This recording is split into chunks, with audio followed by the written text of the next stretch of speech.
Let's code a function that implements scalar vector multiplication for either a column vector or a row vector. To do this, let's remind ourselves what that operation is.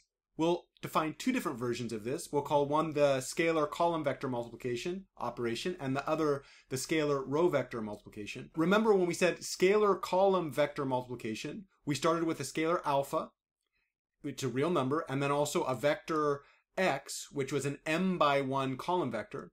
And then we defined scalar column vector multiplication as alpha times x, which is alpha times the column vector where individual entries are x1, x2, all the way down to xm.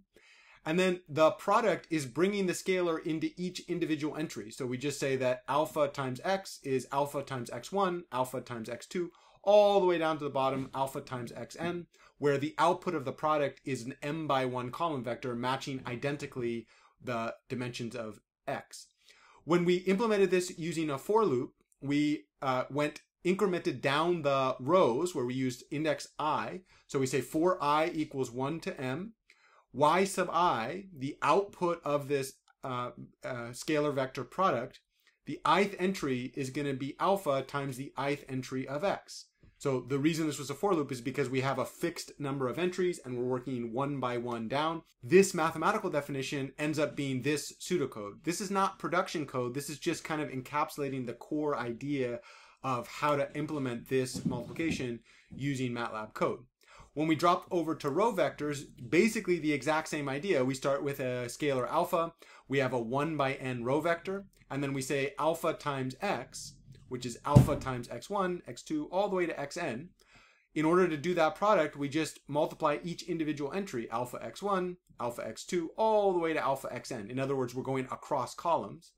The corresponding pseudocode to implement that algorithm for k goes from 1 to n, and this time we index by k because we're going over the columns. Each individual entry of y, the output vector, so the kth entry of the output vector is alpha times the kth entry of the input vector. Now, if you remember in our previous video, we did what we call a sandbox. We had a video on this earlier. I'll link that in this particular YouTube video. I'll do a little call out up on the top right-hand corner. This was a way to test whether or not our algorithm worked. It wasn't formal code. It's not production level code. It's not designed to be implemented in a library. It's literally just testing, does the algorithm that I think work actually produce the output that I desire in that? One of the questions we're going to be asking ourselves now that we're thinking about function files is, how do we transform algorithms into quote-unquote production level code, or code that we could sell in a library, right? Something that we could use over and over and over again. In this video, that's exactly what we're going to do. We're going to implement a function that allows us to achieve scalar vector multiplication, but does it at kind of a high level. One of the questions we're going to ask ourselves is, given these mathematical definitions and the algorithms that run them, can we then define a function that implements these in a robust manner? With that said, here are the specifications that I came up with for the function that I want to write. We're going to write a scalar vector multiplication function that does all of the following. First, it takes as input a scalar alpha and a vector x, both stored in double precision. Second, the vector x can be either a column vector or a row vector. In other words, we're going to have a single function that achieves both of these outcomes. This function, we're going to do some error checking at the beginning to make sure that we're handling the proper input. This function will produce an error message if the user does not use the proper number of inputs. In this case, we have two inputs, the scalar alpha and the vector x. If alpha or x is empty, in other words, the input to this function has to be non-empty. We're also going to produce an error message if alpha is not a scalar or if input x is not a vector. Finally, remember that we want to do this in double precision. So we're going to actually produce an error message if either alpha or x is not stored as a double. And we'll see that in just a minute. The output to this function should be the product alpha times x, which we've already kind of seen pseudocode that achieves that. The dimension of the output should be identical to the dimension of input vector x. So if x is a column vector, m entries, then output alpha times x should be the exact same size. Similarly, if x is a row vector, the output should be identical, 1 by n. Before we actually dive into this, it is a wonderful question for those of you watching at home. If you're thinking, hey, how did this guy produce these lists of specifications from these mathematical definitions? That is a beautiful, beautiful question. And it's something that we're going to develop intuition on as we code more and more functions up in our matrix library. Right now, I just wanted you to kind of take it in. We start with a definition. We have some pseudocode that runs that. We verify that that works. Then this is the list that we're going to come up with from that definition. But do keep in the back of your mind, how would I generate my own specifications and what kind of patterns could I use as I get more sophisticated to define the type of function that I want to use in the library that I create. We're now ready to start coding. Let's go into MATLAB. We have our script file that we first initially tested our algorithm on. We have our 2 pseudocode algorithms ready. We have our list of specification. In this case, I'm going to say that we actually need 2 separate files. We're going to need a script file, which we'll use our pre-commented dynamical header for. You can go back and watch a previous video if you want to know how to get these really beautiful commented headers with a click of a button. So we're going to need a script file, which we're going to call our driver. And then we're going to need a function file as well. I'm going to go ahead and close this other file because I don't need it anymore. Specifically, I'm looking at the pseudocode that I want to run in this case. If I didn't have these little things printed, I might keep that open just to remind myself what the core functionality is. All right, here we go. I'm going to go ahead and name this function file. So let's go ahead and save, and I'll save as, excuse me, this is a script file. We're going to call this thing, save it in the desktop, and I'm going to call this thing dscale. And you know what? I'm going to call this the BLAS1 library. We are now coding what we call basic linear algebra subprograms, level 1.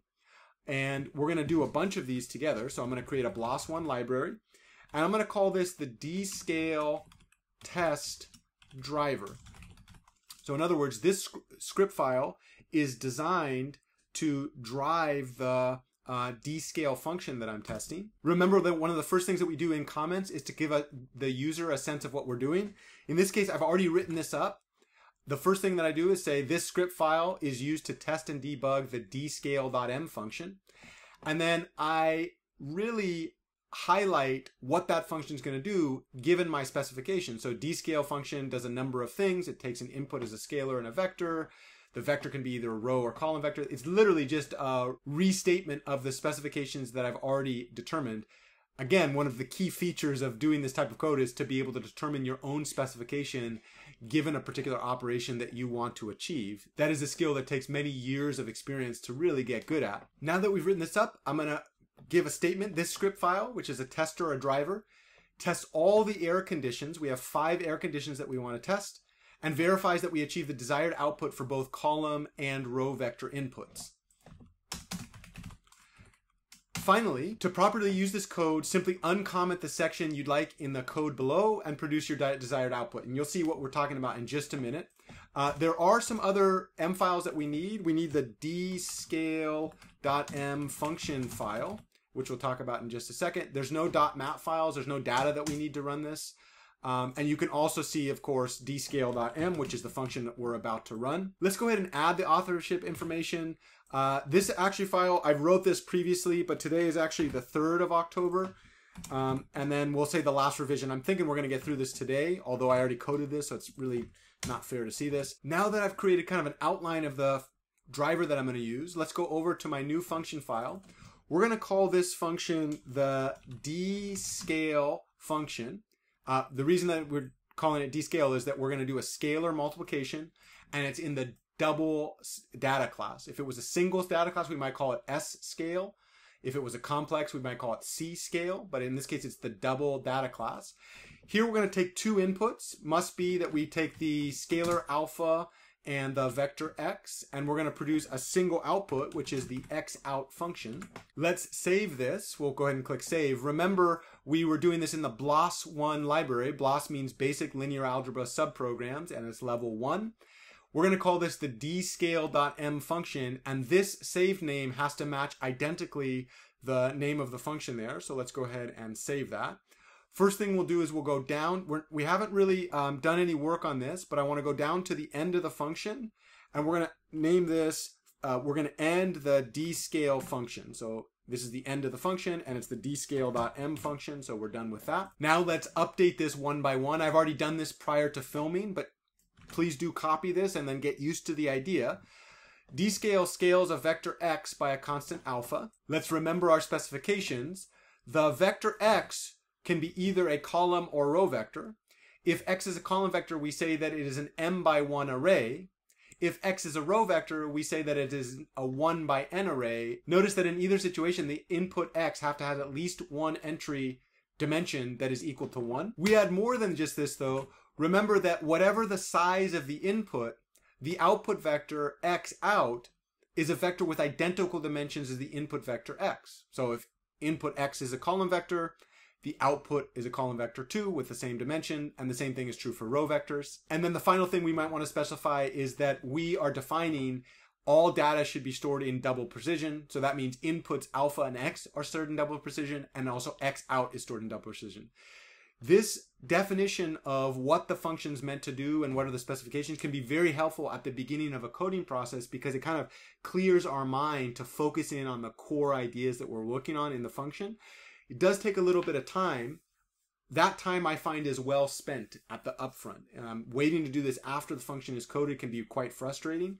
So notice that in the program development process, we kind of figure out what the core algorithm is separately. We did that in previous videos. Then after we figure out the core algorithm, we start specifying the type of function that we might want to use to implement these core ideas. Once we've done that, we create both a function to try that plus a driver to make sure that function's doing well. And as we're starting that process, we're really specific about what it is we want to accomplish and what the structure will be, because that kind of sets the foundation upon which we can build that larger functionality and keep clear what exactly we're doing. Next thing we do after we've defined all this stuff is start to decide what syntax we're going to use. And in this case, the syntax is going to be just one option. X out equals dscale alpha times x, and it's going to produce a scalar vector product alpha times x. We've already said that there are going to be two different inputs. One of the inputs is going to be alpha, which is a scalar, and that's going to be stored in double precision. The other input's going to be x, which we're going to call the array x. Arrays are computer science versions of vectors. Vectors is a mathematical idea. An array is a sequence of memory locations that store the individual elements in a particular data class. In this case, it's going to be stored as a double. And then the vector x is the one to be scaled. It can be scored either as a column or a row vector. We've already determined that the output on this is going to be a vector called x out. And that x out is going to be alpha times x stored in double precision. And that represents the desired scalar vector product that we want. Now that we've kind of defined all of the background for this function, I'm going to leave the examples for later and also the other M files, subfunctions, and C other, because we might want to update that as we build out this library. We can, of course, go over to our test driver and grab the authorship information. It's the exact same for the function as it is for the driver, so I'll just copy and paste. I do want to call out that this work that we're doing actually goes into a very rich tradition in linear algebra. It actually goes back to kind of the founding of MATLAB and beyond, before that as well. And so there are some references that I'm going to point my users to. One of them is called the LAPACK User Guide. It's the 3rd edition. It's a 1999 book all about some of the stuff that we're doing. Also, there's a NetLib repository. There's the LinPack User's Guide. And then there's ACM Transactions in Mathematical Software from 1979. In other words, the code that we're doing right now, actually way back in the 70s, this was cutting edge code. Now, scalar vector multiplication is not cutting edge, but certainly this was part of a larger library of functions that implemented linear algebra routines and actually set a foundation for MATLAB. This was one of the inspirations for developing MATLAB, allow users to have access to a library of functions that quickly implements a bunch of matrix operations. Pretty cool, right? All right, we made it. So now we have the test driver. We've kind of documented that appropriate. We have the X scale. The first thing we're going to do is take care of one of the first error processes. So check this out. We want to produce an error if the user does not use the proper number of inputs. So in this situation, let's go ahead and write an if. I'm going to go ahead if there's something called nargin. You can go ahead and do help. This is one of the reasons that I've been so focused on helping you to learn how to use documentation. So check this out. nargin is a number of function input arguments. inside the body of a function returns the number of input arguments. So we know already by definition this is going to be 1, 2. We want to make sure that if nargen does not equal to 2, we're going to produce an error. So specifically, what error are we going to produce? Well, let's go ahead and say you must have 2 inputs to this function. So this is a reminder to the user that they have to have 2 inputs to this function. Now that we've written this condition, let's go back to the driver. We're going to actually create some error checking. So I'll put 2 commas. Remember, if I put 2 commas in a space, MATLAB creates what we call a section. So this is going to be our error checking section. And the first error check that we're going to make is that we've had 2 inputs. So we're going to check that the user passes 2 inputs here. Remember that we need alpha equal 5 is going to be a scalar. And then let's go ahead and define a column vector. I have kind of a good feeling about column vectors just because they're so beautiful. So here we'll say, let's define x out is going to be d scale. And then we'll say that this is going to be alpha. This is designed to trigger that error condition. There's only 1 input here, but there should be 2. Let's go ahead and suppress this and we'll test. Let's change folder. So I'm going to go run this script file now. And when I change folder, check it out. Error in dscale test driver. So when we enter dscale, we get the exact error message. You must have 2 inputs to this function. And I triggered that right here. Let's go ahead and pass the input x and see if it works with, instead of scalar. Yep, look at that. Same error is happening. What if we pass 3 inputs? So what if we pass x, alpha, and another x? Let's see what happens. Well, too many input arguments. MATLAB, that's an internal check that MATLAB does. Notice that that actually didn't trigger here. This function is defined with only 2 inputs. So MATLAB checked, here we had 3 inputs, and it produced its own error. There are too many input arguments. So in any situation, we see that our function produces an error if the user uses not 2 inputs, which is exactly what we wanted to do. Let's leave this. We've now properly checked that that error condition is triggered. So here we don't need that 2 input check anymore because we've already done it. Let's work down to the next one. Notice that we want input alpha and input x. Neither of those should be empty. So we'll do another if condition. So remember that we had this isEmpty function. If you want a reminder of that, go back and check out the isStar video. We talked a lot about what that means. So isEmpty produces a true if alpha is empty. And we want to make sure that neither of those is empty. So specifically, if alpha is empty or if x is empty, we're going to produce an error. Let's just go ahead and reuse that code before. So remember, this little condition checks that user passes 2 inputs into the function. And then this one checks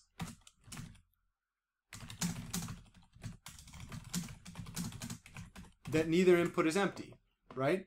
So if alpha is empty or x is empty, we're going to say at least 1 input is empty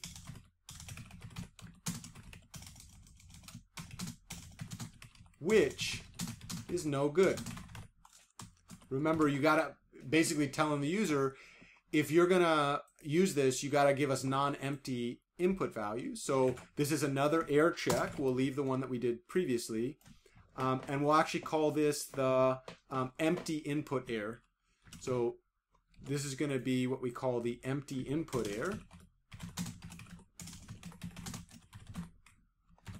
Okay, check that user passes non-empty input. All right, we can use the same code over again. We're literally copying and pasting. But in this case, we're going to do 2 things. We're going to check that alpha is not empty. So right now, let's go ahead and define an empty alpha. Error, at least 1 input is empty. All right. So let's run this. You know what? I can already tell that I'm going to want to do create a fresh start. So I do this at the beginning of my code. So up here, I'm going to do create a fresh start for this test. I'm going to use clear, which is going to clear all memory in my workspace.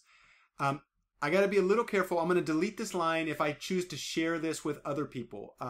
It can be frustrating if you're running somebody else's code and you have data in your workspace and you don't want to delete that data, and they have a clear line in their code. That's kind of frustrating. So just a little reminder to myself, if I do share this with other people, let me go ahead and delete this or comment it out. And then I'm also going to CLC, which clear the command window. And that allows me to go with a fresh start every time because I'm going to be running this driver over and over and again. I want to make it real easy for myself to see. So here we go. Let's run this thing. Notice that I did clear everything and alpha was empty. So check this out. Is empty alpha.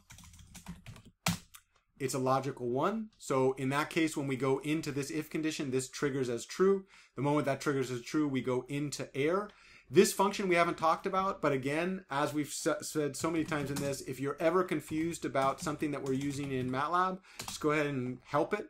Look at the documentation, go ahead and read it. So in this situation, notice that this throws an error message and a display. I encourage you to read through this. One of the things that's really interesting is the moment that this error function gets called, we immediately halt execution of the program. So it kind of pops it back out to the driver. So I don't need to put return into any of that. The point is, though, that in this case, let me go ahead and clear this, and then we'll rerun. We've just tested that if alpha is empty, we trigger that. Let's instead make an empty x vector. So we'll call it a 15 by 0, which is an empty 15 by 0 vector. When we run this, notice at least one input is empty. What if we do both inputs empty? Well, the OR condition, remember that is a actually what we call a short-circuited OR. Notice that if I did XOR, this is kind of a fun thing to test, that we would not run this. So what's crazy about this is if I ran this, that condition actually doesn't get triggered. In other words, if we used XOR rather than OR, this wouldn't work. So the fact that we're using inclusive OR allows one, the other, or both to be true, and it will still trigger the error, which is kind of nice, right? That's what we want. That's what we desire. All right, so here we have our empty input error checked. We also wanted to make sure that the user passed in 2 inputs, so that's checked. Let's do the next one. In this case, I'm actually going to check for doubles first. Specifically, I tend to want to make sure that the data classes that I desire are being used. Right after I've checked that the input is non-empty, I find it really useful to say, hey, this whole thing is supposed to be a double. D scale means double scalar multiply. Let's go ahead and check that both inputs are doubles. In order to check that both inputs are doubles, we'll go ahead and use the same structure again. We'll use the if else. And then remember, what did we say? We said so alpha has to be a double. And this goes back to the is_a function. We had a nice video on that in the past. So if alpha is not a double, or if x is not a double. So x, and then we'll say double. Okay, so remember that is_a x comma double checks, is the variable x stored as a double? If it's not stored as a double, so if either alpha is not stored as a double or x is not stored as a double, we want to produce an error. At least one input is not a double. Or we could also say both inputs must be stored as in double precision. Either of those error messages work. Let's go back to the test driver. This is not going to be the empty input error in this case. This is going to be what we call the double precision error. So let's check that the, this should be a little commented. Let's check that the user passes double precision data. So in this case, let's go ahead and store, I don't know, let's do negative, but we'll store this as a single. So we're going to talk a lot more in double, singles, integers later in this class. Right now, we only need to check that if we store a non-double data class that the thing gets tripped. So error, at least one input is not a double. Okay, let's run. Check that out. If alpha is stored as a single, at least one input is empty. That's not good. Oh, of course, it's upset because I used this code. So here, let me change x into a 15 by 1 vector, and then we'll store alpha as a single. We'll rerun it. Check it out. Alpha is a single, so when we go into this code, we have 2 arguments. That checks, right? 2 arguments, alpha and x. Neither argument is empty, so -3 is not empty, 15 by 1 is not empty.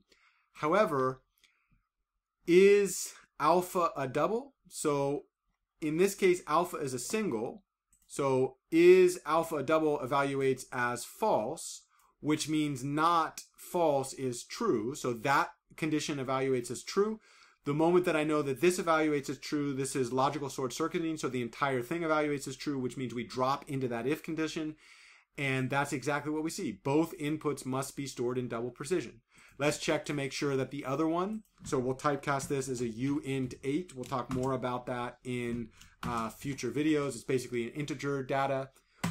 When we run this again, uint8, not unit8. There we go. Both inputs must be stored as doubles. Let's go ahead and typecast alpha as a double. Notice in any situation, any combination, when either alpha is non-double, x is non-double, or both are non-double, we produce the desired error condition that we want, which means that right now we made sure that the user put in the proper number of inputs. We made sure that both inputs are non-empty, and then we also made sure that both inputs are scalar. So we're just working down. Let's go ahead and comment what this code does. So this checks that both inputs are stored in double precision, which is exactly what we wanted to do. All right, I think we're pretty much ready to actually get into the heart of the code. So we want to make sure that alpha is a scalar. So let's go ahead and do this. If is scalar, this is a function alpha. So if alpha is not a scalar, we want to produce an error code. Alpha, or I guess we could call input alpha, must be a scalar. Right? That's a code that we want to do. So let's go ahead and do, this is yet a different type of error. So this is going to be scalar error check. So check that user passes that first input is a scalar. So alpha, no longer care. Remember that the default data class in MATLAB is double, so we're kind of good on that. Let's store a row vector. Let's see what happens if we store alpha as a row vector. So this error is going to be alpha is not a scalar. So let's run this. Input alpha must be a scalar. That's exactly what we expected given this condition. So the function is scalar is true when the input is a scalar, and it's false when it's not a scalar. Here, alpha was a 1 by 2 row vector. So is scalar is false, not false is true. When this is true, we drop into the if statement, and that's exactly what happens. Let's check if we have a column vector. So if instead it's a column vector, same thing. Let's check if we had a matrix. So you could imagine that if we had a 2 by 2 matrix, so if this is a 1, 1, 1, 1, same thing is going to be true. Yeah, basically alpha must be a scalar, which is exactly what that's defined to check. Okay, so this checks that first input is stored as a scalar. Okay, we are almost there. So now we've gotten 4 of the 5 checks. One of the things that as we develop our intuition about how to define these specifications, it is often very useful to ensure for non-skilled users that the type of input that we desire is the type of input passed. Now, as you get more and more sophisticated and you write code for more and more educated users, it is sometimes enough just to specify the type of input that we want in the comments. And then the users that we're providing our code to will figure that out for themselves by reading. However, I find that it is good practice when we're getting to know code and writing our own libraries to do error checking. This is a very, very common way to start functions, to make sure that the function, however we write our algorithm, we have explicitly checked that the data that we manipulate is in the form that we desire, and there are errors if that is not true, and that's what we're doing here. We are now ready for our final check, which is to make sure the vector x is a vector. To do this, we could use, of course, we could just say if not is vector x, and then write an error. However, we know something kind of special, which is we have these algorithms that kind of depend on the size of x. So if x is a column vector, we do one thing. If x is a row vector, we do a different thing. And so instead of using this if and is vector function, what I'm going to do is actually say, let's actually get the dimensions of x. So let's say that mx nx is going to be the size of the vector x. And we're going to say, let's get the dimensions of vector of input x. Okay, so m is the number of rows, n is the number of columns, and here we can do a different version of that check. What would it mean for x to be a vector? Well, if x is a vector, we know that it is either m by 1 or 1 by n. In other words, it must be true, if x is a vector, either mx is 1 or nx is 1. So we know that if x is a vector, mx must be equal to 1 or nx must be equal to 1. But what would it mean for that not to be true? So if I wanted to say, when is this false? That means not this. And we can run this. This is actually part of the work that we did when we were working with logical scalars. If we not an or, that means we negate this one, change this to an and we negate this one. In other words, mx not equal to 1 and nx not equal to 1. Which kind of makes sense, right? If we have this input vector x, or this input x, and both mx and nx are not equal to 1, then there's no way that x is a vector. So this checks that second input is a vector. Now, some of you might say, hey, well, what about a scalar? Well, same thing is true. All scalars are vectors, right? We can suppress the output there, and then we're going to produce, yeah, I guess I could say first input must be a scalar, and in this case, we're going to say the second input x must be a vector. Okay, let's go ahead and test that error. So we'll go ahead and just reuse this code. This is a mechanism of doing iterative design. All right, so here we go. This is going to be a vector error check. And in this case, I want actually a scalar alpha. Let's say that the scalar is 2. Check that the second input x is a vector. And in this case, we could do two different things. So let's do a 15 by 2. That's a matrix. When I run this, check that out. We have an error in the exact location that we want. So when we pass these two, alpha goes there, x goes there, it drops into the function. Number of arguments is 2, so that checks out. Neither is empty, that checks out. Both are stored as doubles because the default data class is double, so we don't trigger that if condition. Alpha is a scalar because that's exactly what we did. And then here, the size would be 15 by 2. So mx not equal to 1, that evaluates as true because 15 is not equal to 1. And 2 is not equal to 1. So this entire thing evaluates as true. Since both are true, we trigger that error, and that's exactly what we get. So in this situation, we could also do the opposite. We could trigger, in the case of a kind of a short wide matrix. Same thing is true. And we have now kind of ensured that the input that we're processing, once we get down to our algorithm, is the exact type of input that we want. We've done all of our air conditions. We produced the air values. So we are kind of done air checking. So notice that we have all these different air checks. And I did want to call something out. If you're following along at home, I want you to notice that every single line of code has been tested in multiple ways. This is a part of the design process of writing good code. We don't write the entire set of code and then at the end cross our fingers and hit enter and say, oh my God, does it work? Not at all. Every single line of code that we see here has been tested multiple times, and we kind of iterate that design. And this is a good mechanism to debug your code while you're writing it. This is kind of a more sophisticated mechanism of writing code. I don't know if you've seen that data that professional programmers, I forget what the number is it like 15 lines of code a day? Or maybe 15 lines of code an hour? I forget what it is, but it's like ridiculous, right?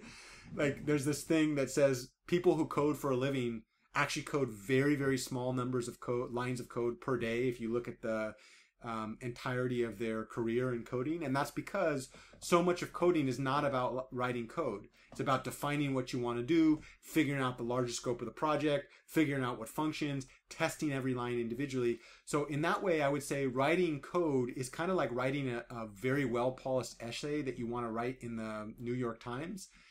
There's a lot that goes into it. Because of that, I like to encourage my students to develop kind of this iterative method where you're testing and testing and testing. That, of course, is not the sandbox mechanism. This isn't designed to like figure out what the algorithm is doing. This is production level code. This code is designed to be shared with other people, which means we want to make sure that every line of code functions as we desire. Okay, that's enough on that. We are now ready to actually implement the algorithm. So we'll call this thing verify output. So in our driver, we had one part that was designed to do air checking. So we can now minimize that section. And then now our second one is to verify output. Let's go ahead and delete this so that it's kind of works this way. All right, so now we're to a place where we want to define the output X out based on the input. Well, we kind of had two different situations, right? We saw this earlier. One situation was if we had a column vector, and the other situation was if we had a row vector. So let's go down here. And in this case, we're going to have an if, else, end condition. So if we have a column vector, so this is X is a column vector, we're going to do one thing. If we have a row vector, we're going to do a different thing. Yeah, there we go. Those are lined up. So what happens if we had a column vector? Well, if we have a column vector, what we want to do is process the individual entries and write alpha times X. And one of the things that's kind of interesting about this is we're actually going to overwrite X's value with alpha times X. And this has to do with what we call memory processing. When we're figuring out an algorithm, we don't really care whether or not we use extra memory. So if you look over here, we have a vector, an input, and then we're defining a new vector, Y. So there's actually a call to memory here, call to memory here, and then creating a whole new set of memory that's the size of X. When we call this function descale, we already have X in memory, and so what we might want to do is actually overwrite it. So specifically, we're not going to do a new memory call. So if for I goes from 1 to the number of rows, we're going to overwrite the previous value with alpha times that value, right? So we run through each individual one. In this case, I goes through rows. And then we just work through each individual row, scaling the old value by alpha and then overwriting that value. Same thing is true here. In the case that we have a row vector, instead of going over the rows, we're going to go over the columns, which is exactly what we want. And then we're going to overwrite the previous value with the new value. So those are both algorithms, and we claim that we have what we want. And then the last thing that we want to do is set the output to be this scaled value. So here, x out is going to be x, and maybe we return control to the function that called this, or to the script file that called this. Let's go ahead and check that this works. So we're going to verify in the case of a column vector. So let's call alpha. We'll call it a random integer between 1 and 16, and this is going to be a 1 by 1. And what we'll do is we'll define x to be, I don't know, maybe a 6 by 1 vector. And we could actually define m, which is going to be the dimension that we want. So we can update that dynamically. And then let's go ahead and call. Let's call x out equals dscale. And this is going to be alpha times x. And then we want to look at this entry by entry. So one of the things that's really interesting is that MATLAB already gives us functionality. So if we took alpha times x, this multiplication is going to achieve the exact same thing that our function did. In other words, we're replicating functionality that is coded into MATLAB. And in fact, if we were pre-1984, this code would have been part of the fundamental mechanism of MATLAB. We probably wouldn't have written this in MATLAB function file. We were written in C or Fortran or some other thing, right? But like in the guts of MATLAB, there's some code that translates this multiplication into the exact type of function that we just wrote. Kind of cool, right? We're recreating functionality in MATLAB. So what we want to do is kind of look at the output of this compared to the x out function that we've generated. In other words, let's check. So fprintf.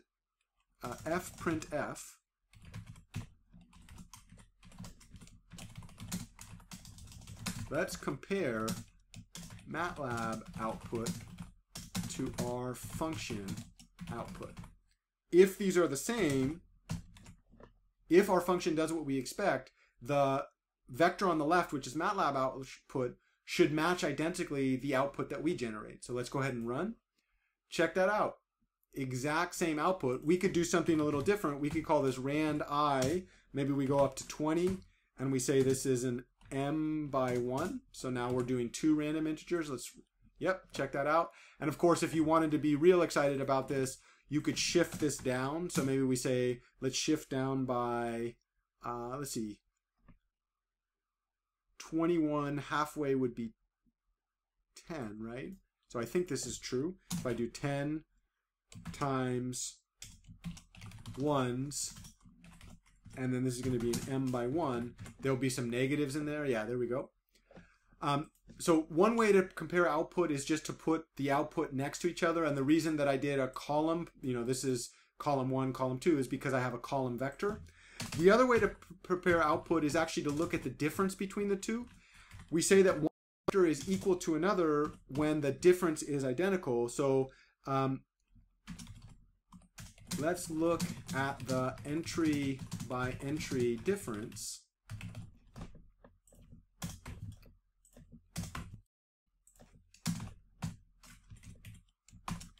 And then what we'll do is we'll actually take alpha times x minus x out. This should be 0 if and only if they're identical. So let's run this again. Check that out. We see that both entries are identical by actually checking. And then we also see that if we subtract one for the other, we get 0, which is what we wanted. Meaning that in the case of column vector input, everything checks out as we desire. So can you guess what we're going to do for row vectors? We're just going to copy and paste. Let's go ahead and comment this out. So I'm going to go ahead and just run this down. So comment, comment, comment, comment, comment. I guess I could delete spaces between this, kind of make it. Okay, so let's do a row vector check. Let's go back to our. So we've already checked all the air conditions. In this case, the first check that we did was to set n equal to 1, which is exactly what we did there. N is equal to 1. M was not 1. So from 1 to 6, we actually checked this code. Next, we're going to check the else condition. So we now want to define row vector check. So let's do a scalar times a row vector. So in this case, we're going to call this n. Maybe we'll do 10 in this case.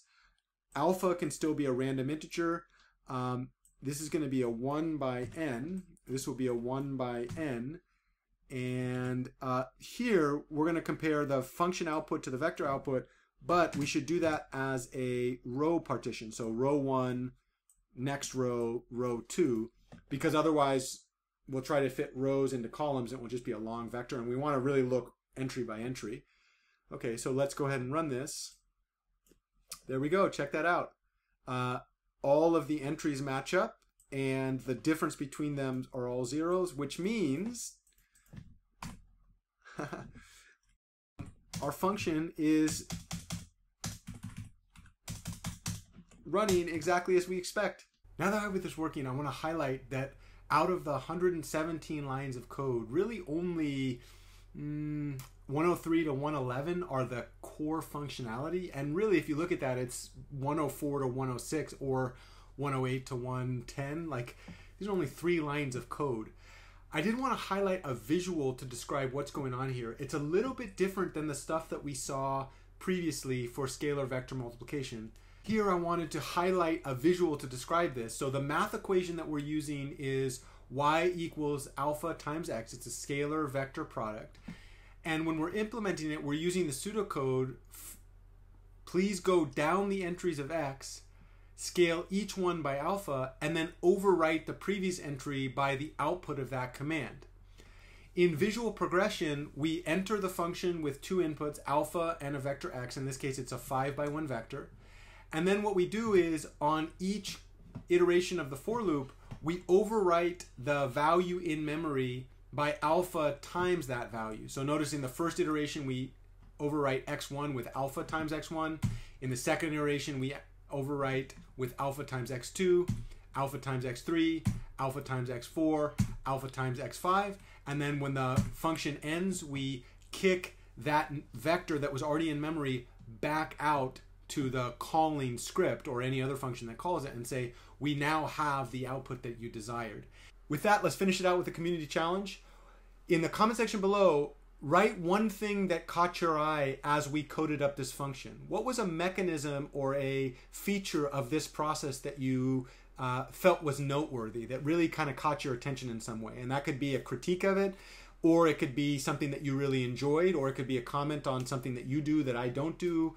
But just kind of engage with what it's like to write code in this way. Thank you so much for your attention. We will continue coding up functions for our basic linear algebra subprograms level 1. Let's go, y'all.